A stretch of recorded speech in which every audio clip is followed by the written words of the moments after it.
Sveiki knygų bičiuliai. Jūs klausotės Kauno literatūros savaitės klubo tinklalaidės. Pirmajame tokio tipo klube šalyje susitinka literatūros profesionalai ir skaitytojai. Jau 4 metai pristatome Lietuvos ir pasaulio autorių knygas, ginčijamės, peikiame ir giriame. Kalbame apie įdomiausias leidyklų naujienas, atkasam primirštus šedevrus, sklaidom romanus, bet nepamirštam ir kitų žanrų. Literatūros savaitės klubą rengiame bendradarbiaudami su Maironio lietuvių literatūros muziejumi. Dabar kviečiu Jūs pasiklausyti antrosios mūsų tinklalaidės, kurioje aptarsim 3 neeilinės knygas. Lietuvių rašytojo Valdo Papievio Ankančiam pasaulyje, vengrų prozininko Laslo Krasnahorkai Priešinimosi melancholija, kurią iš vengrų vertė Vitas Agurkis, ir šveicarų korėjiečių autorės Elizos Šua du Sapin Žiema Sokčia. Iš prancūzų kalbos vertė Valdas Stasiūnas. Apie šias knygas diskutuos literatūros apžvalgininkė Agnė Cesiulė, rašytojos vadovų partnerystės docentas Laurynas Katkus, psichoterapeutas, knygų autorius Timas Petraitis bei visi klubo dalyviai. Jungiame Kauną, Maironio lietuvių literatūros muziejų. Aš ir pristatysiu mūsų trečiąjį dalyvį šio vakaro, svečią. Tai yra Timas Petraitis, psichologas, psichoterapeutas, 2 knygų autorius. Tai yra Tikras Timas straipsnių berods knyga ir Pinigų laiškai, visai ne, laiškų knyga, istorija apie lietuvišką taupimą. Galiu ką daugiausiai pasakyti, kad tai yra tavo asmeninė istorija, kurią tu daliniesi ir žmonės taip pat šitą knygą perka ir iš tavęs mokosi, kaip susitaupyti pinigų.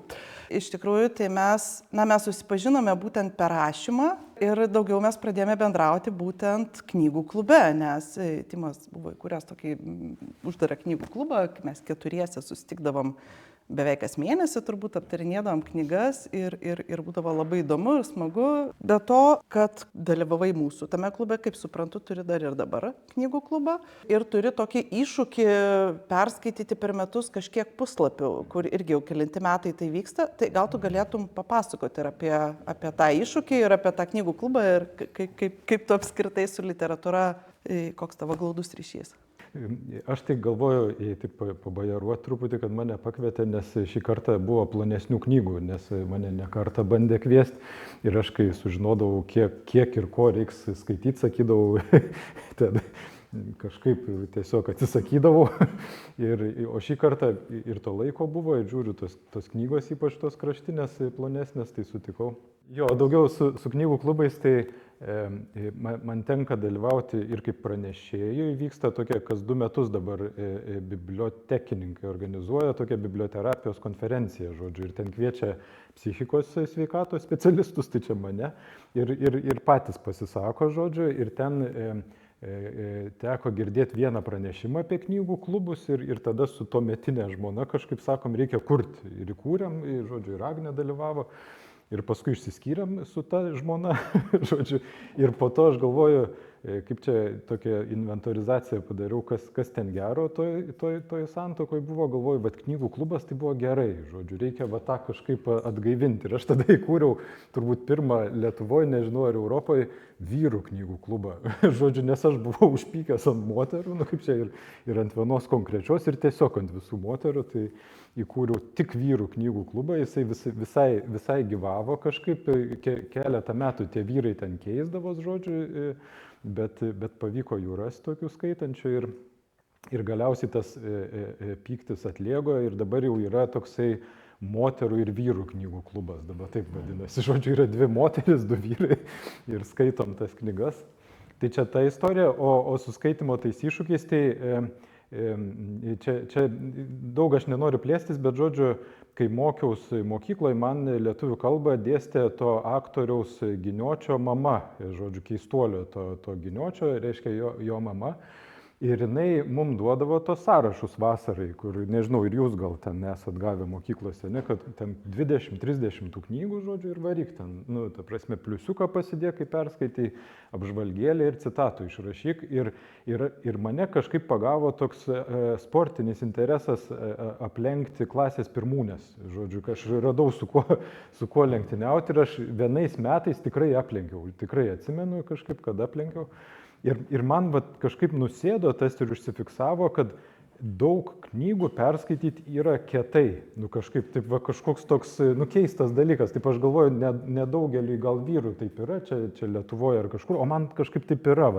Jeigu tu daug knygų perskaitai, tai yra kietai. Skaitimas turbūt yra iš tokių dalykų, kur beveik 100% būtų galima sakyti, kad jis geras dalykas. Nu kaip pasakyti, ten pavyzdžiui, kuklumas dar irgi man toks dalykas yra, kad sunku rasti blogą kažką pasakyti apie kuklumą, tai apie skaitimą irgi kažkaip. Ir galvoju, gal visai reiktų prisidėti skatinti tą skaitimą. Tai reiškia, pernai buvo 12 storų knygų iššūkis, tai ten nemokamas dalyvavimas, kas norėjo, registravos, bet kokias 12 knygų skaitė, žodžiu, ir aš paskui tokį prizą išsiųsdavau simbolinį. Šiemet jau buvo 25 storų knygų iššūkis, nes 25 metai, žodžiu, ir jau reikėjo susimokėti 25 eurus, kad aš galėčiau prizų fondą turėti ir ten supirkti iš leidyklų pigiau urmų knygų, daug, žodžiu. O kitą metą bus jau pats stipriausias iššūkis, bus 10 000 puslapių iššūkis, žodžiu, kad per metus perskaityti 10 000 puslapių. Nu gerai, bet čia susirinkom vis tiek ne apie mane kalbėti save, bet... Na, tu Timai sakei, kad čia mes tave prikalbinom, nes knygos plonesnės, bet pasiklausius apie tavo užmačias, tai mes čia kažkaip labai kukliai pasirodom ir truputėlį taip gudraudami čia vieną storesnę, kitas plonesnės įkišam. Šiaip ar taip, aišku, plonumas ir storumas yra faktorius skaitant, bet vis dėlto gal ne pagrindinis, nes svarbiausia, kad knyga būtų įdomi ir gera, o man atrodo, šitos 3 knygos iš tikrųjų yra įdomios ir kiekviena savaip savitos tos knygos, kurios čia mes 3 ir mes visi kartu šiandien pabandysim aptart. Pradėt mes sutarėm nuo Valdo Papievio, kurį pristatysiu aš. Na, nežinau kaip jums, man tai Valdas Papievis yra iš tokių lietuvių literatūros, šiuolaikinės lietuvių literatūros, tokių dėmenų, kuriuos ne visada gal pastebi, bet jie kažkokie yra būtini. Be jo negalima įsivaizduoti to literatūrinio gyvenimo. Ir, na, man atrodo, tai pirmiausia pareina nuo jo to buvimo būdo literatūroje. Jis iš tikrųjų yra toks pastovus, bet labai santūrus. Jis nerašo publicistikos, nesireiškia socialiniuose tinkluose, neprovokuoja kažkokių polemikų. Na, jis tiesiog, ar netgi rašytojų kompanijose irgi nėra ir nebuvo turbūt labai aktyvus. Ir aišku, čia yra keli tokie neapeinami dalykai, kalbant apie Papievį, tai ta jo gimtinė Anykščiai. Na ir aišku, reikia minėti Prancūziją, Paryžių, kur rašytojas gyvena jau daugiau nei 3 dešimtmečius ir iš pradžių, kaip suprantam, tokių labai avantiūriškų ten būdų gyvena, vos ne kaip klošaras ar ten padienis darbininkas. Ir tas gyvenimas daugelį jo knygų vaizduojamas taip pat ir va šitam ankančiam pasauliui. Šita knyga yra autobiografinė ar kaip dabar sakoma, autofikcinė knyga apie rašytoją, kuris paįvairina gyvenimą dirbdamas sodininku turtingų prancūzų pajūrio vilai. Pasakojame apie tokią, tą paskutinę viešnagę viloje, bet ir šokinėjant laike, grįžtant atgal, iki pat vaikystės. Ir taip pat tam tikri tokie svarbus leitmotyvai ten kartojasi. Vienas yra jau pavadinime, ankantis pasaulis, pagrindinis veikėjas turi bėdų su rega ir, aišku, tas turi ir tokių simbolinių prasmių, ne tik šitą konkrečią. Ir kitas toks, mano galva, svarbus motyvas, tai bendrai kalbant, pagrindinio to veikėjo tokia gyvenimo peržvalga, jo savirefleksija. Ir jis skleidžiasi per tos vaikystės prisiminimus, per santykius su tos vilos gyventojais įvairiais ir, ko gero, intensyviausiai per kraštovaizdžio išgyvenimą, būtent per jūros, pajūrio kraštovaizdžio išgyvenimą.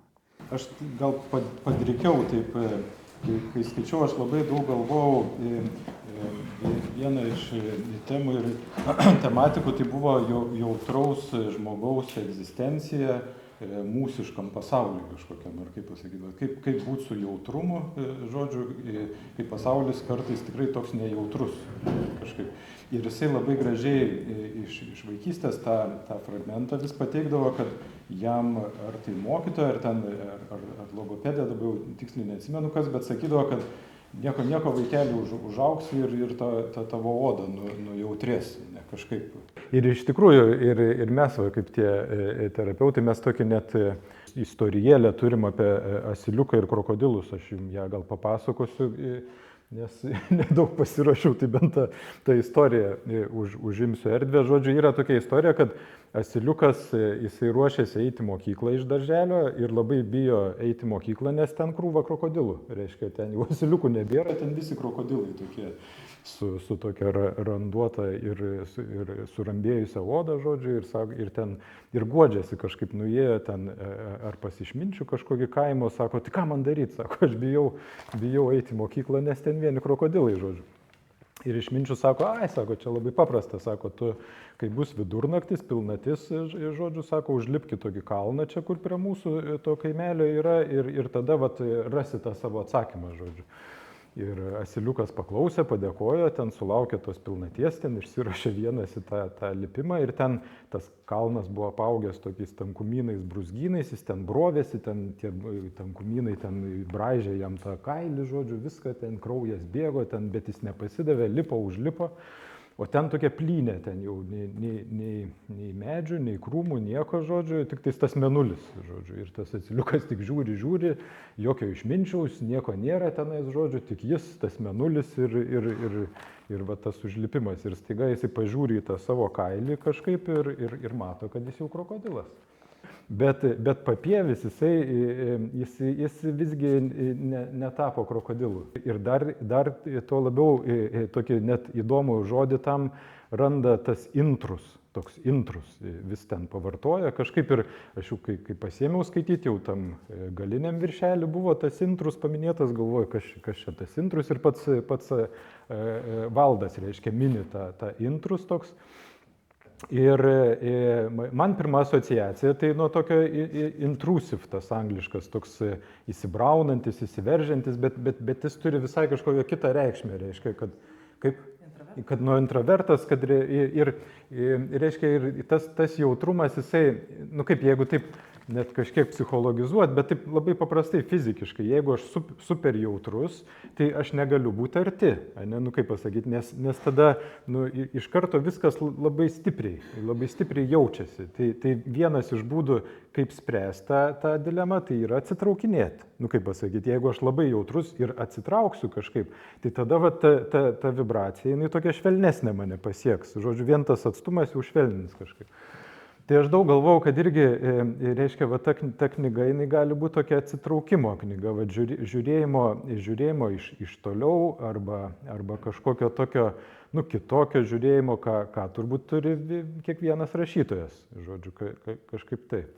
Papieviui turbūt apskritai visose knygose būdingas tas, jo personažams yra tas nomadiškumas, klajokliškumas, atsitraukimas nuo visko, stebėjimas,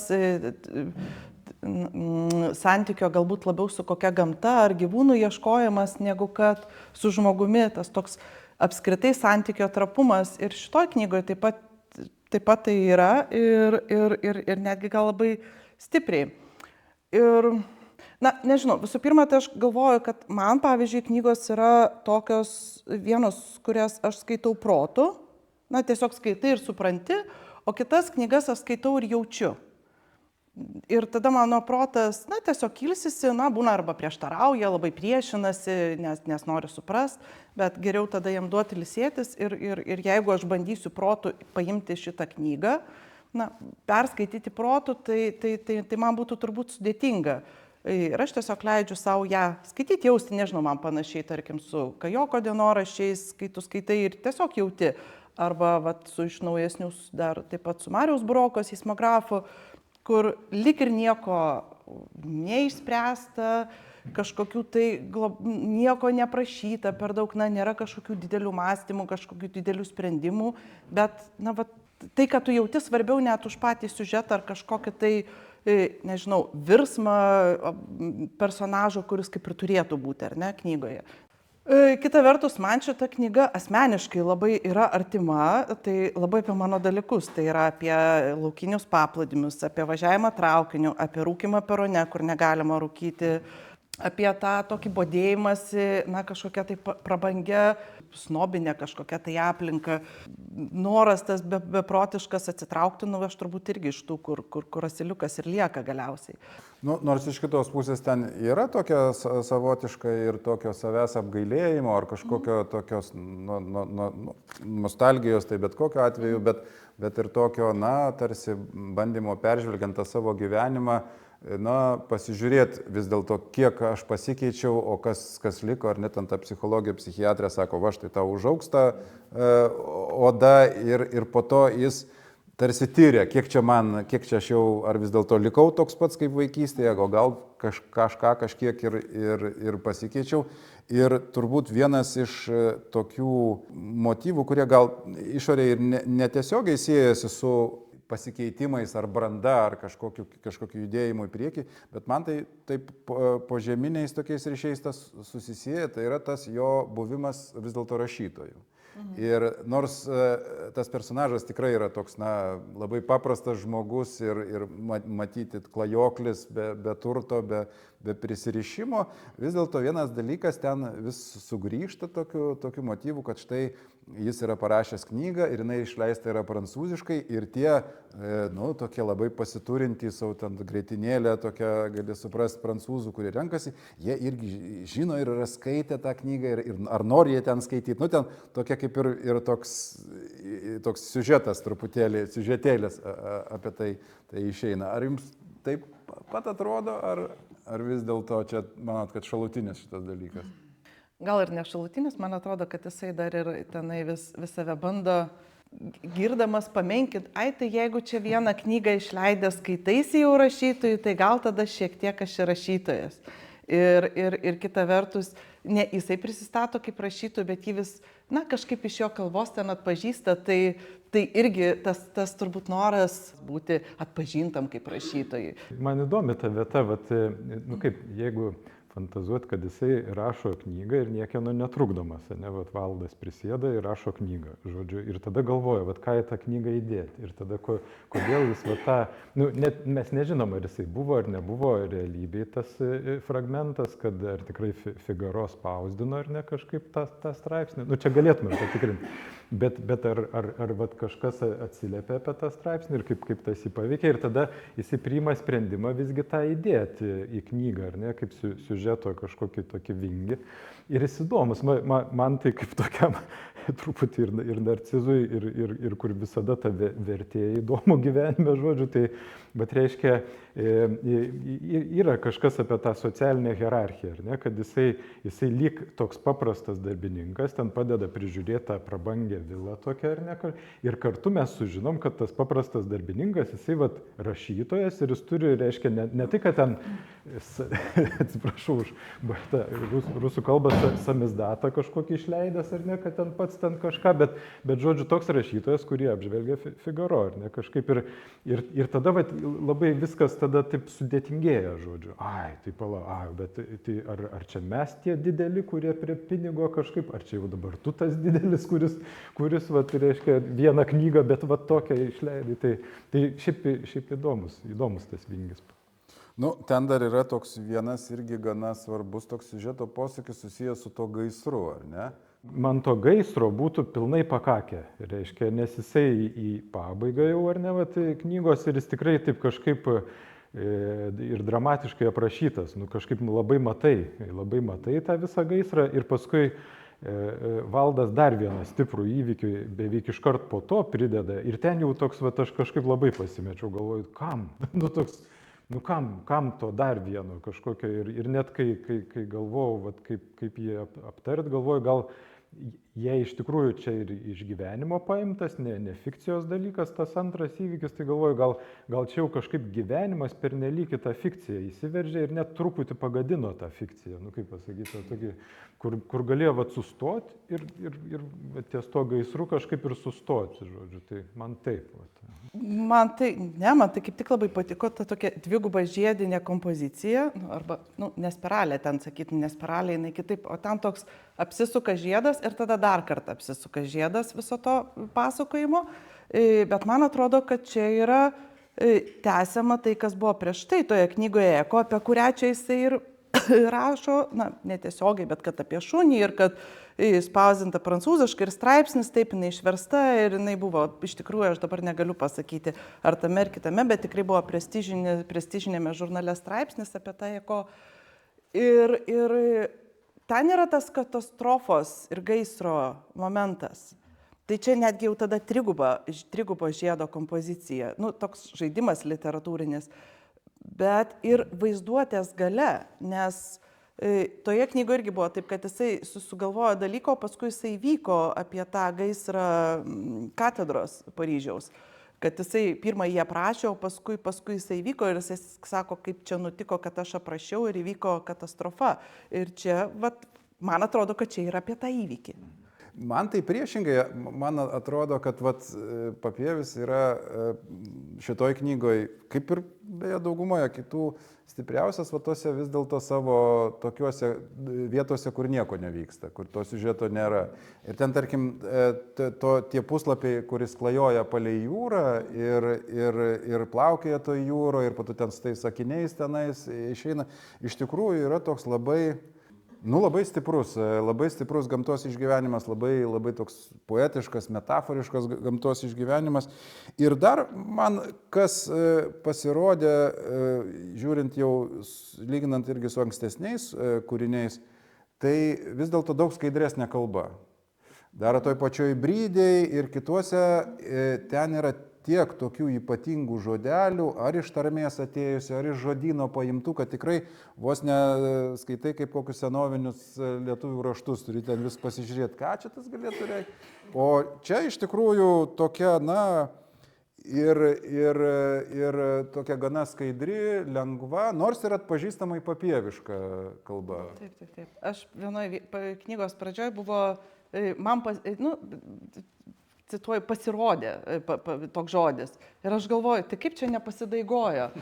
Ir paskui vis tiek aš tą pasidaigojo atradau. Tai tiesa, yra ir tas siužetas dėl to, man atrodo, yra aiškesnis ir ta linija yra turbūt mažiau trukinėjanti negu kad ankstesnėse knygose. Kita vertus, man atrodo, kad čia labai daug fragmentiškumo yra irgi tokio. Man tai kaip tik patiko, kad jis per daug neišplėtoja tokio ir jau nepasako, štai žiūrėkit, čia aš labai suprantu tą viską apie civilizaciją, norėčiau pasakyti, ar ten apie šiuolaikinį laiką, net tas lieka tokiam, jo tarsi tokių asmeninių, herojaus asmeninių problemų, ten to istorijos su akiniais. Ir tas istorijos vėlgi, kaip Agnė sakė, kad jai artima ten pasivaikščiojimai palei jūrą, man kaip nuo 6 metų nešiojančiom akinius, tai aš galiu labai neblogai suprasti, ką jis ten kalba ir kai ten, kas būdavo, kai pametė akinius ar kai sulaužai, kokia čia tragedija dar senesniais laikais. Aš tai irgi daugiau gal netgi tiesmukai priėmiau dėl to, kad man atrodo, kad visų rašytojų ir tie, kurie daug rašo ir skaito, yra ta profesinė liga, daugelio, ne visų, profesinė liga, tas regėjimo silpnėjimas. Kągi, judėkim prie kitos knygos, apie kurią irgi, manau, bus nemažai šnekos, tai Krasnahorkai, kurį pristatys Timas. Trumpai apie autorių ir paskui jau apie kūrinį, žodžiu. Tai aš pradėsiu nuo autoriaus ir man įdomiausia buvo dešifruoti jo pavardę. Galvoju, tokia įdomi pavardė tikrai turėtų kažkaip, šifruotis. Tai šiandien išgooglinau, į Google Translate įvedžiau, tai išvertė, reiškia krasno, tai yra gražus, o horka vengrų kalboje yra kalnas. Reiškia, tai jeigu kas norėsite atsiminti Krasnio Horkai. Yra labai įdomu su ta giminės linija, jo tėvas nuslėpė nuo Laslo, kad, reiškia, visa ta tėvo linija yra žydų kilmės, žodžiu, ir jam pasakė tik 11 metų būnant, ir, reiškia, ir tada gavosi, kad jo senelis iš tėvo pusės, jisai gyvenimo eigoje keitėsi pavardę. Reiškia, šiaip tai jis neturėjo būti Krasnahorkai, bet buvo sugalvota tokia pavardė, reiškia, uždėta. Tai ten irgi iš K raidės, bet jau dabar neatsimenu kokia ta, tikroji. Laslo yra gimęs 1954 ir jam dabar yra 71 metai ir kaip žinot, turbūt ar ne šiemet jis gavo Nobelio premiją, žodžiu, literatūros, bet kas mums aktualiau, tą savo antrąjį romaną Pasipriešinimo melancholija, jisai parašė 1989 metais ir jam tada buvo 35 metai. Tai man visada veikia kažkaip, kai sužinot, kiek autoriui buvo metų, kai jis parašė tą savo kūrinį, nes jei būtų 60 kažkaip kitaip, dabar kai 35, tai taip. Pirmasis jo romanas buvo 4 metais anksčiau, buvo Satan tango, reiškia šėtono tango, ir jį iškart lydėjo sėkmė. Reiškia, jisai iškart po to pirmo romano buvo kultinis vengrų autorius, ten visi pripažino iškart jį, žodžiu, kažkaip iškart labai stipriai. Ir tada tas antrasis, o paskui jau kita literatūra, nes 90 metais jis keliauja po Rytų Aziją, kas stipriai paveikė jo rašymą, o 96 metais praleidžia 6 mėnesius Kioto mieste, Japonijoje, ar nesuklysiu, ir tada sekantis jau kūriniai, kuriuo aš neskaitęs ir negaliu jau taip labiau pakomentuoti, jie buvo stipriai paveikti tų keliavimo patirčių. Ir 15 metais jis dar gavo, ir buvo pirmas vengrų autorius, kuris gavo man Bukerio premiją, žodžiu, ir tada gal apie tą romaną. Kažkaip iškart, man iš visų 3, jeigu sakyti, tai tikrai Laslo knyga didžiausią įspūdį paliko ir labiausiai dirbti ties ją reikėjo, taip skaityti jau taip visą kitą patraukus į šalį, ten jau radio fone ten nepasileisi, turi jau dirbti su knyga. Bet man iškart aš supratau, kad tai unikalus autorius, kad aš nebuvau nieko kažko panašaus skaitęs, žodžiu, kažkaip. Ir man tas jo unikalumas buvo per tai, kad jis rašo labai ilgais sakiniais, ten gali būti puslapį 2 sakiniai, ar ne kažkaip, ir jisai nerašo pastraipą, jisai rašo tokią tekmę, kaip pasakyti, jisai nedaro pastraipų tokių kaip atskirimų, man tai tas svarbu pasirodė. Ir tada gaunasi, kad jis tikrai nerašo kaip Jamesas Joyce'as, ar ne, ten kur 60 puslapių tiesiog srauto, ne, kur pats pirmas parašė sąmonės srautų ir kur nėra skyrybos ženklų, nieko nėra, tiesiog srautas, ir kur tikrai labai sunku ten kažką suprasti. Tai čia eina suprasti, bet man tas jo srautas labai patiko. Ir aš galvoju, kad jisai tada kaip rašo, ir aš kažkaip užsimaniau ir kitką paskaityti, nes kad pažiūrėti, ar keitėsi stilius, ne, kažkaip ar jis išlaikė tą kaip šitoj knygoje ar kito. Bet man atrodo, kad siužetas atitinka kaip ir rašo, nes tai irgi yra tokia srauto knyga, kaip čia tas siužetas jis toks srūvantis, jeigu jau čia taip ar literatūralizuoti, ar kaip čia romantizuoti, jisai kaip prasideda nuo tos scenos traukiny, ar ne kažkaip, ir prasideda ten ta veikėja Flauminė, reiškia sunku ištarti, ir šiaip ir baigėsi, užsibaigė, išbaigtas tas siužetas, jis irgi baigėsi ten ta Flaumė, sakykime, neatskleidžiant kaip jau, bet reiškia, ir tu taip kažkaip pagautas ir taip eini, reiškia, su visu to veiksmu. Tai tas man labai patiko, žodžiu, aš iškart supratau, kad, unikalus autorius, atradęs kaip nori pasakoti ir labai tvirtai, taip ir pasakoja, žodžiu.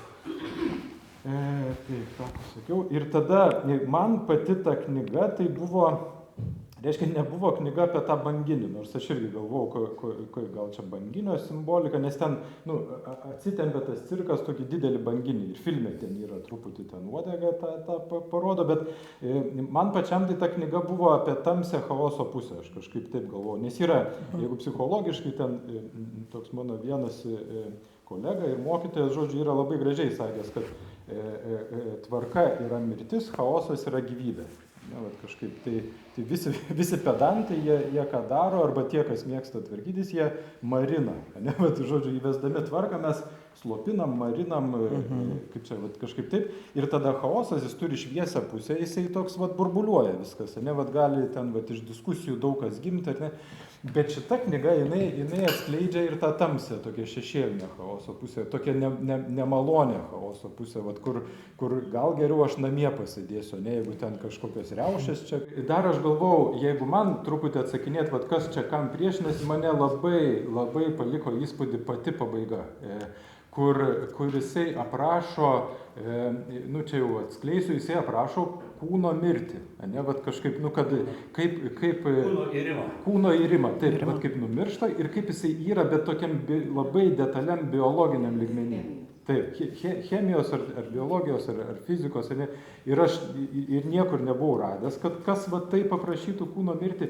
Ir tada va toks įdėjimas, ne, va į pačią pabaigą ir lyg kaip akcentą tokį kažkokį va, tam, nu man labai stipriai paveikė, aš paskui pradėjau galvoti, kad reiškia mes visi būdami gyvi, mes visi gyvenam nuolatiniai priešinimosi tokiam stovi ar tokioj būsenai. Nu, kad mes visą laiką, kiekvieną minutę priešinamės, kad nenumirti. Ne tik tai to, nu, nesuvokiam, nu kaip pasakyti, mes, vat, nu, tipo sveikas ir tiek, ir va, dalyvauju čia diskusijoje literatūros kažkaip. Bet iš tikrųjų, žodžiu, jeigu taip, vat, paskui Laslo, tai vyksta, vat, priešinimasis, nu, nebūčiai, išnykimui, dezintegracijai kažkokiai. Tai, ne. Kelias temas iš karto Timas mums uždavė, man tai dar norėtųsi dar minutėlę steptel prie to vat, jo sunkumo, ar ne? Nes tai yra, nu, toks labai jau dažna pirmoji reakcija susidūrus su šita knyga. Ir aš visai tiesą sakant nesistebiu, kad psichologui vat, šita knyga paliko tokį įspūdį, nes man atrodo, ką Krasnogorka ir stengiasi perteikti to savo tokių vat, plaukimų, sakinių, sudėtingų ir nesibaigiančių, tai būtent tą žmogaus sąmonės darbą. Juk, nu, mes turbūt tik tai miegodami sustojam mąstyti, nors į tai dar klausimas, bet visada mes mąstom ir visada mes kalbam, ar ne? Nėra tas tokio, kad dabar aš sustosiu dabar ir nemąstysiu ir neversiu tų savo įspūdžių ar minčių į žodžius. Ir ta prasme, man prieš kokius 3 ar 4 metus teko Vokietijai dalyvauti jo skaitimuose. Ir dar tada jis buvo ne nobelistas ir tokie kameriniai tie skaitimai buvo. Ir jo irgi paklausė, nu va kaip čia yra, sako, ar nėra tie dirbtiniai jūsų ilgi sakiniai? Jis sako, ne, sako, man trumpi sakiniai yra dirbtiniai. Nes, nu, iš šitos perspektyvos žiūrint, tai taip ir yra, ar ne? Nes tu, taip sakant, čia jau yra suskirstyta, atrinkta tas kalbinis ir minties lukštas ir palikta tik tai kažkas, kas lieka. Ir aišku, yra čia ir tos retorikos, ar ne? Yra tie tokie gražūs daugiaaukščiai palyginimai, išplėstiniai, ties šalutiniai sakiniai. Ir čia, man atrodo, čia jis visai neblogai ir į mūsų literatūros istoriją įsipaišo, nes mes turim irgi ne vieną tokio stiliaus pavyzdį ir Granausko Jaučio aukojimas, kurį ten irgi 2 ar kiek ten ar vienas tik sakinys sudaro, ir tas pats Jakučiūnas, kuris tokiu stiliumi dirba. O dabar pereinant prie to, prieš ką čia priešinamės, tai iš tikrųjų ta mintis, man atrodo, labai gera, ar ne, tam, kad tai kasdieniai antropijai, ar ne, bet iš kitos pusės tam chaosui ar tokiam smurtiškam chaosui.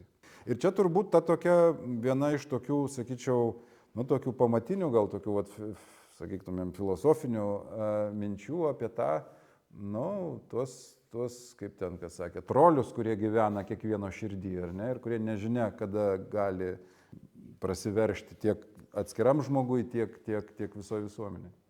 Rašydamas apie chaosą ir rašydamas tokiais beproto ilgais sakiniais, tam po, nežinau, po tokio ten ilgumo, ir tomis pastraipomis, kurios yra 40 puslapio pastraipa.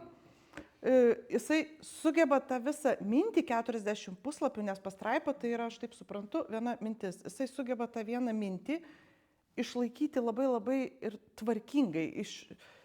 Man atrodo, kad čia labai puikus talentas suvinioti tą siūlą į kamuolį jo.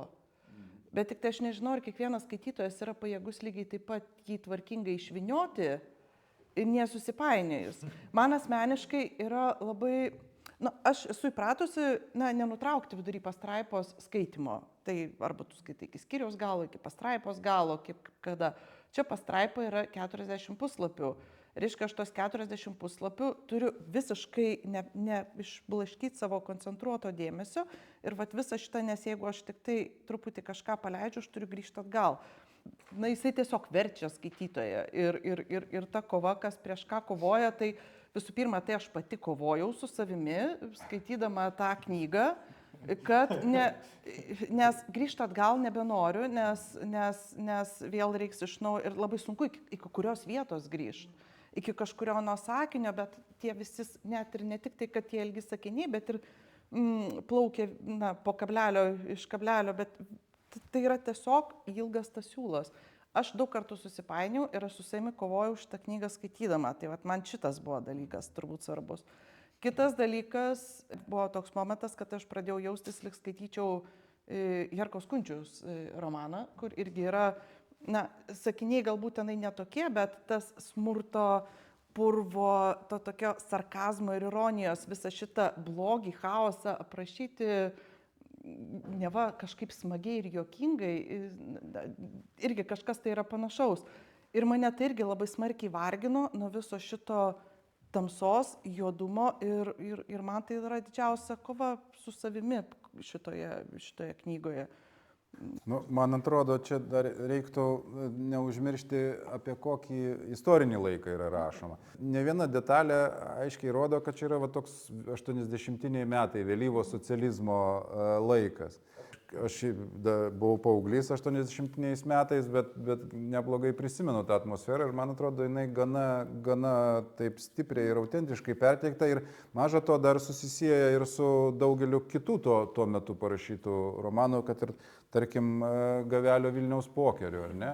Čia jisai dar nėra toks tamsus ir toks jau kertantis taip aštriai kaip Gavelis, nes ten yra ir tokia kosminė linija, ar ne? Šita linija yra pati fainiausia, nes yra du veikėjai, tokie kosmoso harmonijos ieškotojai ir net radėjai, ar ne? Ten pora tokių labai mistiškų yra momentų, kurie pajunta ryšį, susiliejimą su visata. Ir aš tai tą iškart pagavau, nes turiu vieną giminaitį, kuris baliuose tam tikrų momentų sako, kas mes palyginus su kosmoso didybė. Bet turbūt pati tokia fainiausia scena, kur yra ir tas jų toksai savotiškas, keistuoliškas tikėjimas kosmosu, bet ir toks labai smagus toks ir komizmas, yra ta, kur Valuška girtuoklius bare, jos sustato kaip saulės sistemą ir liepia jiems suktis ir, žodžiu, pasakoja, kaip čia jiems dabar yra, kokie čia nuostabus dalykai dedasi, kaip čia krenta šviesa ir kaip čia. Tai va šitoje vietoje man Krasnahorkai talentas rašytojiškas taip ryškiausiai sužiba. Aš galvoju, kad jų socializmas buvo nors kiek šviesesnis, bet pasirodo, kad visur ta pilka bjaurastis ir toje visoje upėje negali išlipti, kaip pats pasakė, negali iš tos knygos išlipti. Aš įsivaizduoju didžiulę purviną, nešvarę, klaikę upę, ir tu papuoli į nelaisvę. Taip. Pas tą raudon gražią kalnį ir negali išlipti. Ir keikė save dėl tų ilgų paragrafų ir nuėjus meti ir vėl grįžti, nes tave įtraukia į tą liūną ir taip liūdnai būna, taip liūdnai. Ir galvoju, nors galas bus nuostabus. Ateini ir tavo įrimo procesas su mikromilimetro dalelėmis, cheminėmis reakcijomis ir tu visas tarsi negyvas pabaigęs tą knygą skaityti. Bet perskaičiau ir pagalvojau, kaip gerai, kad po to pradėjau skaityti Papierį. Šviesa patekėjo iš tos purvinos upės. Na, bet taip, upė tokia drumzlina, bet virš jos spindi žvaigždės. Aš irgi skaičiau šitą knygą ir man kovojau pati su savim. Tai atėjau paklausyti, kas galėjo, nes aš nesusidėliojau, kas manyje traukė. Tai turbūt ta mintis, kurią, kaip tas sakau, atrodo jau į darbą reikia, bet dar negaliu padėti. Negaliu. Ir tada buvo momentų, kad prioritetas tapo šitą. Ir galvoju, kame čia esmė, nes tikrai minčių srautas. Daugam, kaip jau pasakau, kad tu jas skaitai, negali būti. Eik, tu mečiau po 10 puslapių. Bet ji mane traukė. Ir jeigu nuoširdžiai, tai 4 žvaigždės iš 5 tvirtos po šito diskusijos, kur man daug kas susidėliojo į vietas, tai turbūt 4,5 duočiau. O jau šitą paskutinę dalį, tai kaip sakau, tai buvo tas vadas, gal todėl, kad aš supratau, kad aš suprantu, ką aš skaitau. Apie visą tą įrimą ir apie tas reakcijas aš supratau. Tai buvo taškas, kai supratau, patenkinta, ačiū, nes tikrai nebūčiau, jeigu ne šitas klubas, nebūčiau jos ėmusis. Nepasisakote, kad medikė esate.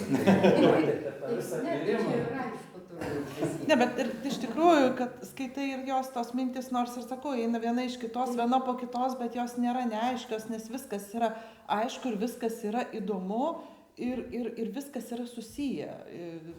Man atrodo, jeigu jau eidami prie pabaigos, vis dėlto turėtum neapeiti dar vieno dalyko, tai vertimo. Iš tikrųjų, tai manau, kad tai neeilinis vertimas ir neeilinis darbas atliktas ir nepaprastai kruopščiai, iš tikrųjų labai dažnai knygas skaitydamas randi kur nors ar korektūros klaidą, ar kažkur kažką nubėgusi, kažką nesutvarkyta. Čia viskas yra tiesiog nepaprastai pedantiškai sustiguota. Aišku, man liko toksai dar klausimėlis, ar ir originalas yra toks žodingas ir ar jame yra tiek tokių irgi labai retų ir labai tokių rafinuotų žodelių kaip ir vertime. Bet iš kitos pusės tai turim pasakyti, kad tas stilius jisai išlaikytas nuo pradžios iki galo. Na kągi, tai laikas irgi nestovi ir įrimo procesai irgi niekaip jų nesustabdysi, bet bent jau kuriam laikui juos sulėtinkim, kalbėdami apie trečiąją knygą, kurią pristatys Agnė. Taip, Eliza Šua Dusapan. Autorė yra pusiau korėjietė per motinos liniją, beje, kaip ir pagrindinė knygos veikėja. Gyvena Šveicarijoje, rašo prancūziškai. Jai dabar 33 metai, tačiau rašyti pradėjo anksti. Šis romanas yra debiutinis romanas ir originalo kalba jis išleistas 2016 metais. Tai vadinasi, aš taip paskaičiau, autoriai buvo 24 metai. Šis romanas buvo apdovanotas literatūros premijomis vietinėmis ir paskui tapo JAV tokia prestižinė premija, kaip geriausiai išversta knyga, tokį apdovanojimą gavo.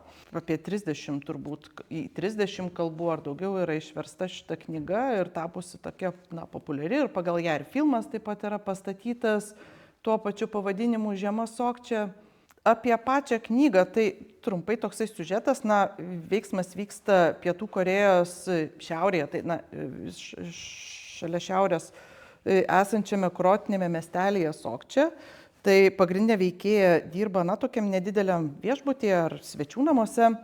Ir žiemos sezonų viešbutyje tų gyventojų yra vos keli, turistų mažai ar beveik visai nėra. Nedaug to darbo ir toks ramus metas, sakykime. Jis svajoja apie darbą literatūros srityje. Didžiausia intriga yra turbūt tai, kad pagrindinė veikėja yra pusiau korėjietė, pusiau prancūzė ir jos, kaip ir autorė, kaip ir minėjau, jos tėvas prancūzas iš motinos gyvenimo dingo jai dar negimus berods ir romane tokia jaučiama, nežinau, aliuzija, ne, apie tą niekada nepažintą tėvą prancūzą. Ir, be abejo, į tą viešbutį, kuriame jinai dirba, atvyksta, toksai paslaptingas prancūzas, komiksų piešėjas. Tarp jų toks mezgasi keistas ryšys. Tokia, vis tiek, kaip ir minėjau, tokia įstrigusi šiek tiek tame miestelėje ir toks pagrindinis jos argumentas, kad jinai negali iš ten išvykti, nes negali palikti motinos. Santykis su motina yra komplikuotas, yra tokie, nežinau, pavyzdžiai, tarkim, motina pasiūlo pinigų dukrai plastiniai operacijai, bet absoliučiai ignoruoja dukros poreikį regos akims operuoti, kad gerinti regą, nes jinai nešioja akinius ir dėl to labai nekomfortiškai jaučiasi. Arba, tarkim, dukra vengia pasakyti motinai, kad tas vyras, su kuriuo jinai susipažino, kurie įdomus, yra prancūzas. Be abejo, vengia, nes bijo, kad motina manys, kad čia kartojasi kažkokia istorija. Apie pačią struktūrą ir stilių tai taip yra neilgi skyreliai, trumpi sakiniai, tai visiškai totali priešingybė Kersnagorkai. Labiau gal į Papievio knygą, struktūriškai labai panašios iš tikrųjų. Tokių ir fragmentiška, gal kinematografiška, sakyčiau, ar net fotografiška. Ir net paskui aš pagalvojau, kad pati ta knyga, jeigu aš ją vizualiai įsivaizduoju, aš ją galiu įsivaizduoti kaip komiksą. Ir pagal jos tos aprašymus, toks pasakojimo stilius tarsi komiksas tai būtų. Ir tai tas prancūzas komiksų piešėjas atvykęs, tai irgi, man čia visai įdomu pasirodė tas momentas. Tai ko dar yra šioje knygoje, tai yra iš tikrųjų ir tos Korėjos kultūros, šventės aprašytos šiek tiek, maisto gaminimo yra tokių, nemažai tokių scenų ir ten reikšmės ir gaminimo ten specialios žuvies patiekalo ir panašiai. Gamtos šiek tiek, mažo miestelio peripetijų. Tiesa, tas miestelis man kažkuo priminė Twin Peaksą, gal kad panašiam pariby. Jautriai paliesta yra karo tarp Šiaurės ir Pietų Korėjos vieta ir labai subtiliai, labai jautriai paliesta ta vieta. Šiuolaikinės problemos, persivalgymo problemos, plastinių operacijų problemos, taip pat išvaizdos ar klausimai ir ne tik tai, kas liečia moteris, merginas, bet ir vaikinų, tas jos vaikinas modelis, kuris planuoja kokias čia plastinės operacijas pasidaryti, kad gautų darbą. Ir dar irgi taip pat veikėjai yra, jinai nori būti tam literatūros lauke, jinai ten galbūt rašinėja kažką, tai irgi yra apskritai tokia kūrybos refleksija, nes tie komiksai irgi yra kaip literatūros žanras, tai irgi šiek tiek yra tokios užkabinto temos. Labai daug įvairių tokių potemių atplaišų nuo to pagrindinio siužeto, bet man atrodo, kad jie labai tokie, gyvenimiški, mes irgi gyvenamgi ne vienoje temoje, turime kažkokių tai dar įvairių ir dėl to tokia man šita knyga, aš kaip minėjau jau pirmai, jinai tokia protų skaitoma, tai jinai man yra tokia, suprantu, tikroviškai, kaip čia, nežinau, realizmas galėtų būti, ar ne, šitos knygos stilius. Trumpai, aš ją pirmą skaičiau, iš tų visų trijų, tai labiausiai džiaugiaus, kad plona. Kažkaip pradėjau džiaugtis, kad plona, labai greit, gal per 2 dienas ar per vieną perskaičiau. Ir tada supratau, kad nedaug aš čia supratau šitos knygos, tai dar kartą skaičiau, 2 kartus perskaičiau. Vis tiek nedaug aš supratau, toks, tai ką tu man čia norėjai su tuo kūriniu pasakyti, kažkaip aš tos autorius klausinėjau, kažkoks toks ir kur ta esencija, ar kaip čia kažkas tokio. Bet paskui paleidau tą ir tiesiog pradėjau galvoti, laikė dar sutapo, kad mes su tuo mano minėtų knygų klubų skaitėm Han Kang knygą Vegetarė, žodžiu, romaną, kuri irgi yra Pietų Korėjos autorė ir parašė visai taip, kaip reiškia Sokčias knygos autorė. Ir tai čia, ką Sokčia davė, nes aš daug Kinkiduko žiūrėjęs ir esu fanas tikrai, žodžiu, reiškia jo kūrybos ir filmų. ir Hankang man labai patiko, bet aš jau pradėjau galvoti, kad visi tie pietų korėjiečiai, jie kažką su to žiaurumu turi. Reiškia, kažkas yra tokio, kad būtinai turi būti kažkoks toks žiaurus momentas kūryboje. Ir paskui, kai diskutavom knygų klube, tai net pasirodo yra tokia savoka Han jų kalboje, kuri reiškia korėjietišką įsiūtį. Reiškia. Ir tai yra tam tikra jų kultūrai būdinga kaip emocija, kuri apima labai daug kitų, tokių sodrių, stiprių kitų tokių jausmų samplaiką, reiškia. Tai man Sokčės knyga buvo turbūt pirmas kūrinys, kuriame arba labai labai mažai to buvo, arba iš vis nebuvo. Reiškia, tokia skaidri tokia, švelni, tokia šviesi kažkokia ir yra ten ir tos skausmo kažkokia, bet jisai nėra tos tokios, tokios, ten nežinau, kad į veidą ten kažką tau dėtų, kur tu paskui nešiojas, ten bandai suvirškinti ir taip toliau. Tai tas buvo. O kitas, tai, aš galvojau, iki ko galvojau, kad čia tada bus susitikimo knyga. Ir žodžiu, tada jau ten iš mano profesijos, kad čia bus tada toks susitikimas, kur atrodo nieko nevyksta, tokio, kad galėtum papasakoti, kas ten visgi tarp jų įvyko, ne kažkaip. Ir kartu labai įvyksta. Kaip čia. Tai čia psichoterapijų taip kartais būna, atrodo, pokalbį, nieko nenutiko, o kartu labai labai kažkas nutiko ir ten pradėjo kažkas keistis po truputį, taip subtiliai. Tai man čia tokia susitikimo knyga ir dar labai galvojau, kad aš jau ten tos egzistencinės krypties atstovas, kad čia irgi tą atitinka, kad mes esam, žodžiu, ir įmesti į tą pasaulį, bet kartu esam įmesti į tokią vienatvę. Žodžiu, nieks negali galvoti ir jausti 100% kaip aš. Ne, kažkaip, ta prasme mes esam labai tokiam atskirume, atskirti. Ir ta knyga, jinai irgi ten yra ta scena, žodžiu, kur ten už tokio plono ten ar to popieriaus ar kažko ir ten daug ten, nežinau, ar aistros, ar tų jausmų, žodžiu, ir vis tiek kažkaip atrodo kiekvienas su savim, ar taip pasakyti, tie du personažai, jie taip priartėja, taip stipriai priartėja viens prie kito ir kartu vis tiek kažkaip, kaip čia, nesulimpa ten, nežinau, neįvyksta kažkokia ten romantinė meilė, galinga, žodžiu, tai man jinai tokia realistiška pasirodė. Iš tikrųjų, man atrodo, kad čia tokia, vienas tas knygos lygmuo yra tie tokie paveikslėliai ar kaip tarsi kino kažkokie epizodai scenarijaus ar komiksai, bet iš kitos pusės jinai žaidžia tuo tokiu, kaip sakoma, ledkalnio principu, ar ne? Tik tai dalis yra paviršiuje, o daugiau kas yra paslėpta, numanoma, yra kažkokios aliuzijos į tai.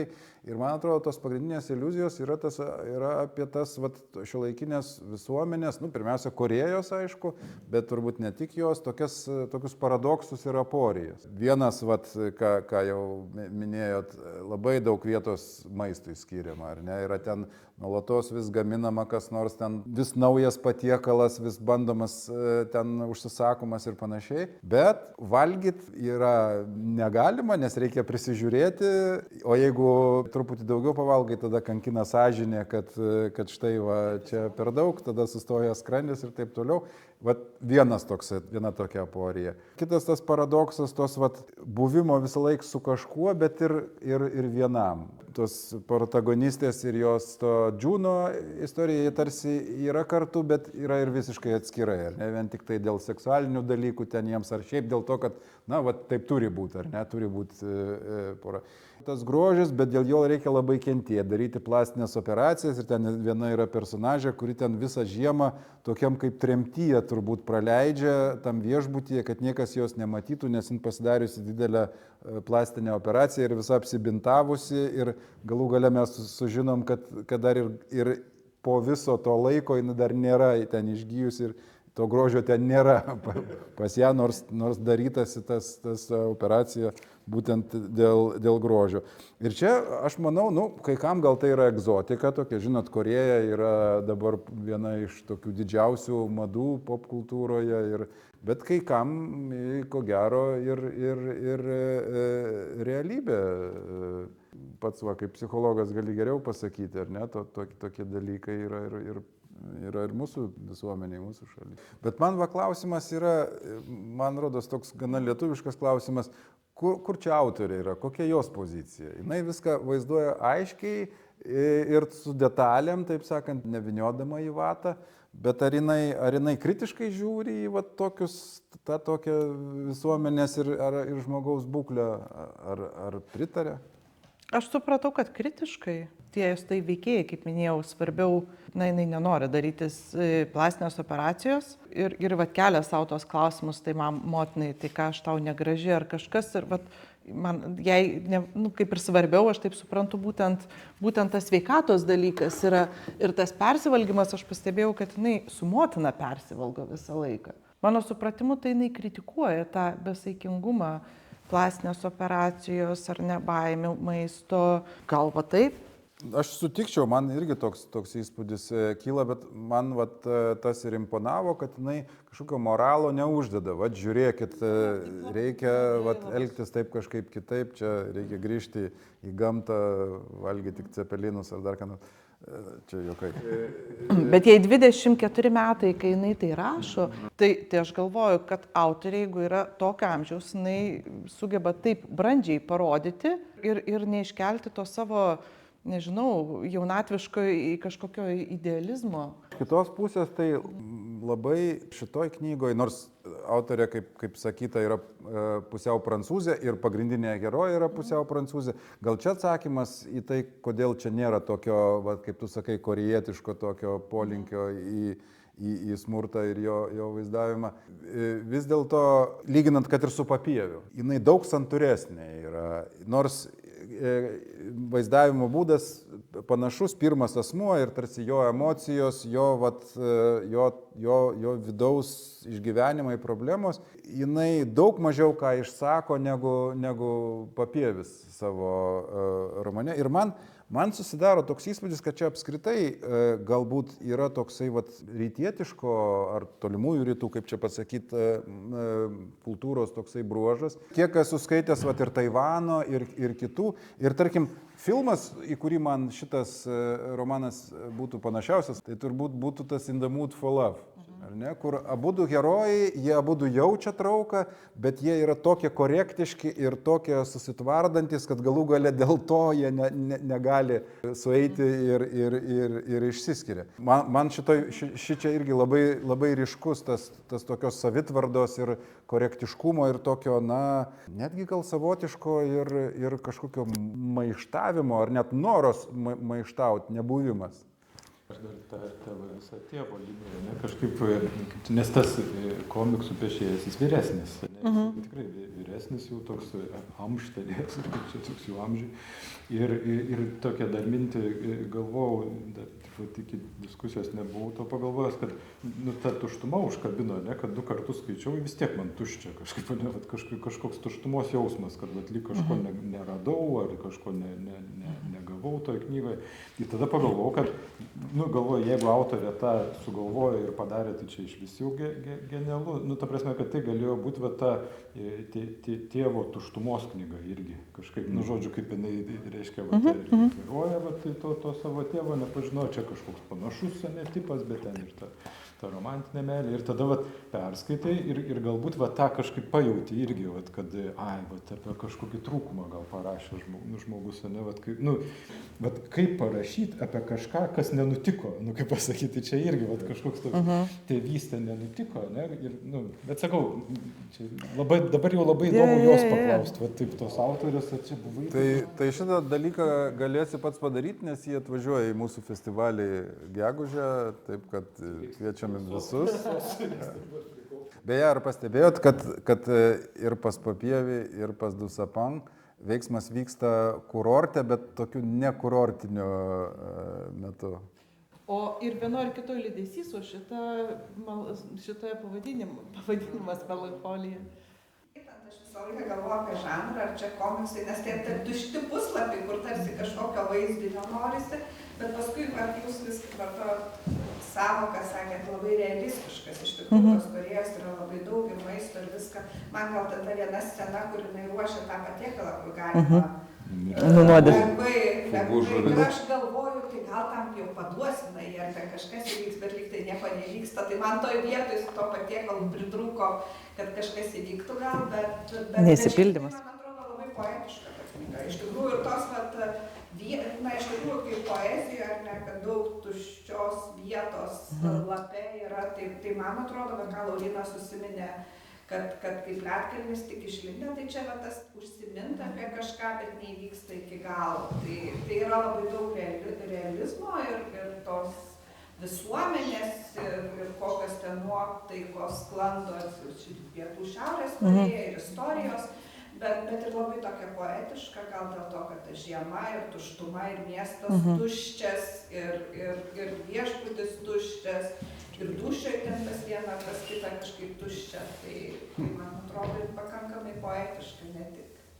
O tau vis dėlto norėjos, kad ten abu su ta žuvim nusinuodytų, ne? Nu kažkaip gal, galvoju, Man irgi šiek tiek norėjos. ar tą reikės su barščiais, ar ten nežinau, ar ką nors, galėjo.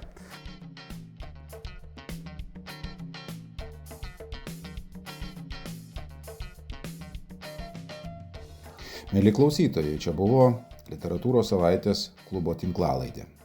Ją parengė Kauno literatūros biuras, partneriai Lietuvių literatūros Maironio muziejus ir Vytauto Didžiojo universitetas. Atskirai dėkojame VDU Romos Akadoliskio medijų laboratorijai. Įrašą padarė Martinas, montavo Juta Kiudė, muzikinę vinietę sukūrė Marius Narbutis. Ačiū, kad klausėtės, iki malonaus.